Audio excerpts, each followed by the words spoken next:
Hello friend, welcome back my channel.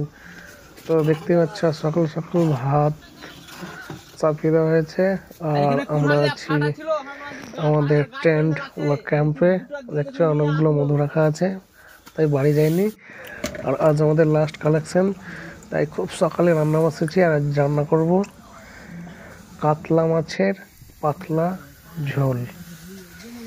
তো দেখতে পাচ্ছ মাছটা ভাজা হয়ে গেছে, ঝোলটা হালকা ফুটলে মাছটা দিয়ে দেবো।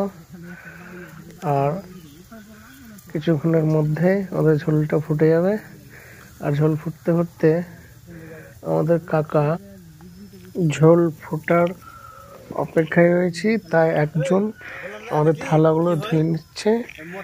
আর এইদিকে আমাদের মাছের ঝোলও রেডি হয়ে গেছে। আর একজন দেখো সবার জন্য ভাত লাগাচ্ছে, আর এক পিস করে মাছ আর 4টা করে আলু। আর এবার আমরা সবাই মিলে খাবো। রান্নাটা আমি করেছি আর খেতেও খুব সুন্দর হয়েছে। কাকা খুব তৃপ্তি করে খাচ্ছে। আর আমাদের খাওয়া শেষ হয়ে গেছে। খাওয়া শেষ হওয়ার পর কালেকশনের জন্য স্মোক করে নিচ্ছে একজন। আর আমরা সবাই মিলে রেডি হয়ে গেছি মধু ছাড়ানোর জন্য। আর আমাদের ফার্স্ট বক্স ঝাড়া হচ্ছে।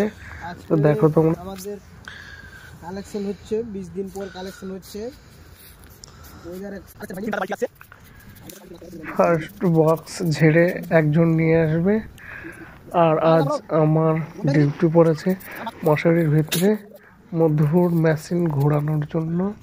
এই হচ্ছে মধুর মেশিন, আর এই হচ্ছে চাকু দিয়ে সিল কাটবো।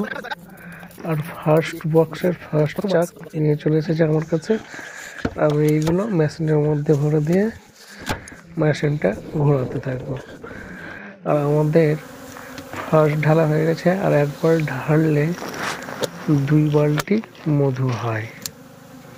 যেহেতু আমাদের শেষ কালেকশন মধু ছাড়ানোর দিন, তাই দেখতেই পাচ্ছ যে মাছিগুলো প্রচণ্ড ভিড় করছে।